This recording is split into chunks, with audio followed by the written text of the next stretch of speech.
Notes from a Liar and Her Dog, Chapter 12, Elizabeth's Dress Rehearsal. When I wake up on Sunday morning, I go downstairs to take Pistachio out. My mom is in her turquoise terry cloth bathrobe. She is getting a can of OJ concentrate out of the freezer. She looks fuzzy, like she's not quite awake. When my dad is home, he bounces out of bed, ready to do battle. My mother must ease herself into the day the way a very old lady pulls herself to a standing position.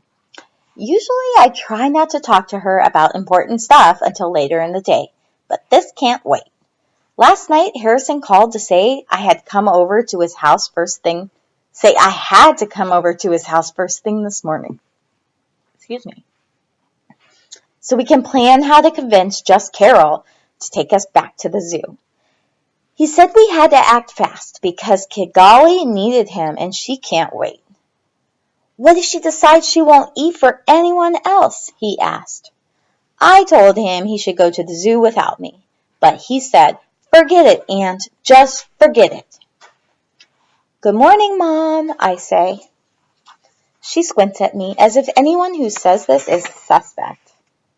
Antonia, she asks. She dumps the concentrate out of the can and turns on the tap. Her actions are jerky and automatic, as if she's being operated by a remote control. I need to go to Harrison's house, I explained. She is stirring with a long wooden spoon. Antonia, she interrupts me, not so loud, okay? Okay, I whisper. I need to go to Harrison's house on account of it's important for school. She squints again. Mrs. McPherson hasn't put her contests in yet, and I don't think she sees very well without them. She pats at her bathrobe pocket to see if her glasses are in there. They are. She puts them on. For school? She looks at me funny, like she doesn't believe me. Kind of, only because a teacher is mad at us and we have to figure out how to get her unmad. I hadn't planned on telling her the truth here. I surprise myself sometimes. Oh, she says. She nods like she believes me. People being mad at me makes a lot of sense to her. Fine, she says. Fine? Aren't you going to ask why? Don't press your luck, Antonia. I said fine. And no, I don't want to know why you're in trouble again. When you come home, take your shoes off outside and go straight into the bathroom and take a shower. I won't have my house smelling like chickens and God knows what else. And be careful what you eat there. In fact, maybe you shouldn't eat anything at all. And wash your hands. But I don't hear the rest because I'm running upstairs to call Harrison. Harrison? I say when I hear his voice on the phone. She said I could. Yes, Harrison yells so loud I have to pull the receiver away from my ear. I'll be over in an hour, I say when he calms down. No, now! I'll get my dad to pick you up. Apparently, Harrison has a plan. This is the only time he gets bossy. I get Pistachio and put him in his favorite coat pocket. Not to hide this time, just because he likes it there. I thought you were going to Harrison's, my mother says when I go back downstairs. I am. His dad's going to pick me up. Kate comes in the kitchen. She's carrying her notebook. She sees I have my jacket on and Pistachios in my pocket. Where are you going? She asks. Her pencil is poised, waiting to record what I say. To Harrison's house, I say. Does Mom know? She asks. Yes, Mom knows, Mrs. McPherson says. Kate nods. Her curls flop around her face. It doesn't look as if she's brushed her hair yet this morning. Oh, and by the way, what time is your mathathon week after next? My mom asks. I wrote down the 28th, but I didn't write down the time. I thought I had that postcard here, but it seems to have disappeared. Did you see it, Antonia?